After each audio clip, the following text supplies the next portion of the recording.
Welcome back to another episode of the JAG Exchange. I'm here again with Norm Conley, our CEO and CIO. We thought it'd be interesting today to talk about a topic that I think is a very important piece of our entire investment process for our large cap growth and our small mid cap growth strategies. And it's related to our risk management piece of the puzzle and our sell discipline. And Norm, we talk all the time about mistakes that we will make and mistakes that we just won't make. Can you get into a little bit of what we mean by that? Sure, yeah.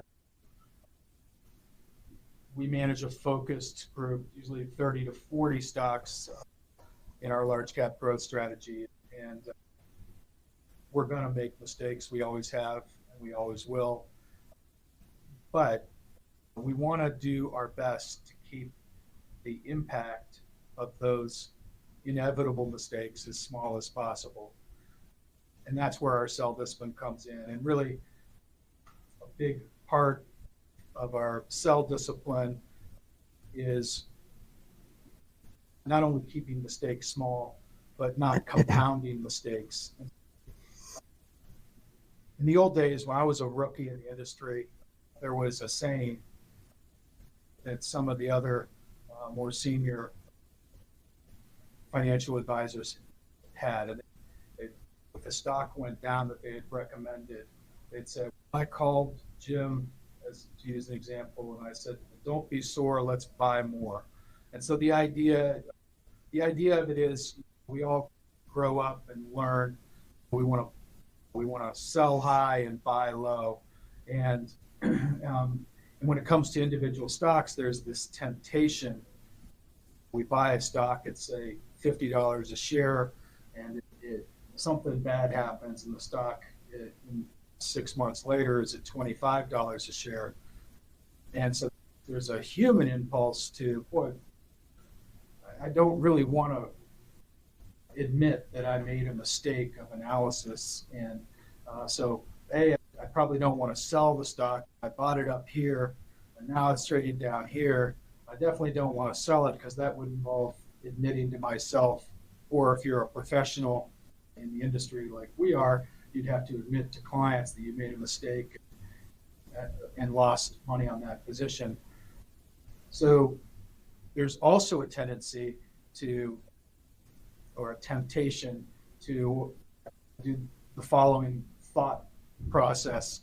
Okay, I like the stock at $50 a share, and so now I had one bump in the road and it's at $25 a share. I should like it even more. Oh, what a deal. Yeah, this is where the don't be sore, buy more comes in.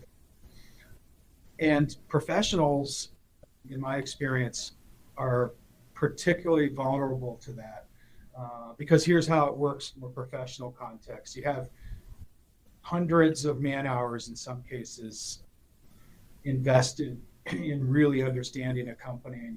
You come to the end of that research process and you establish a position. It's $50 a share, sticking with that example. And then something bad happens, and the stock 6 months, 9 months, a year later is at $25. Well, in your research, the reason you bought it at $50 in the first place is because maybe you thought, hey, if things go as we expect for this company, the stock is really going to be worth $100 a share, and in 5 years. Now it's at 25.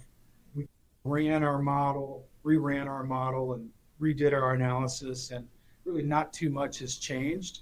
Maybe the stock is only going to be worth $95, but it's still, the stock's straight at 25.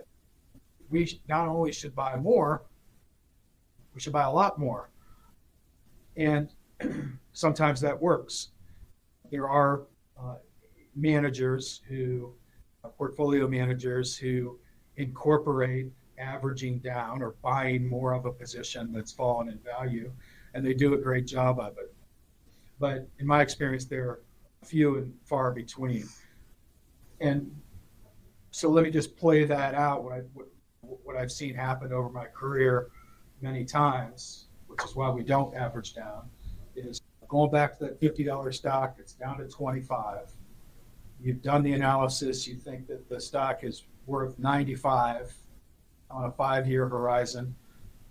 95 is a lot higher than 25. You buy more. Okay, and then you go ahead, maybe a couple of more quarters. Oh, something else happens. Maybe company misses on revenue and earnings, or they have some other kind of problem, and the stock's at $15. And you go and you rerun your analysis, and okay, yeah, we didn't expect this. Our model for intrinsic value 5 years into the future, it's no longer at 100, it's no longer at 95. But even incorporating this series of bad things that happened to the company that we didn't expect, we still see the company being worth $75 a share in a few years. And that's a lot higher than 15. So now we got to back up the truck and we got to buy even more of it. So sometimes that works, but often what you've done in that case, what that manager has done, what that investor has done, is they've thrown, you could say it's good money after bad. In my world, what they've done is they've taken a small mistake and they've compounded it and thrown more and put more capital into the position, exposing more capital to the same mistake. So we tell clients, we make mistakes. We are not perfect. There's no such thing as a perfect investor. Sometimes we'll buy a stock too high. We will fail to see something that negatively affects the company's trajectory. We'll be too bullish. It just won't materialize. Yeah. There's any number of analytical mistakes we can make, but there's one mistake that we say we will never make, and we will never call the client and say, hey, we love XYZ, the stock, and it's gotten beaten up, so we bought more. And then a couple of quarters later, it got beaten up some more. We still love it. So, in fact, we love it even more. So we're going to buy more. And in my experience, at least in our part of the industry, which is long only, active, relatively focused portfolio management, that is the averaging down can lead to just truly catastrophic outcomes if it's carried to an extreme. And so we just avoid that altogether. And sometimes when we sell, we will end up 6 months, 9 months later, realizing that we were wrong to sell. And that's a better conversation to have. Right. And we will talk to the client, and the client might notice, hey, you sold XYZ at $15, and I just saw the confirm come across. You bought it back at $22.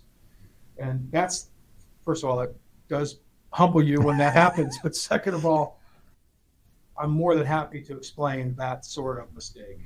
Yeah. And so, yeah, that's our philosophy on averaging down.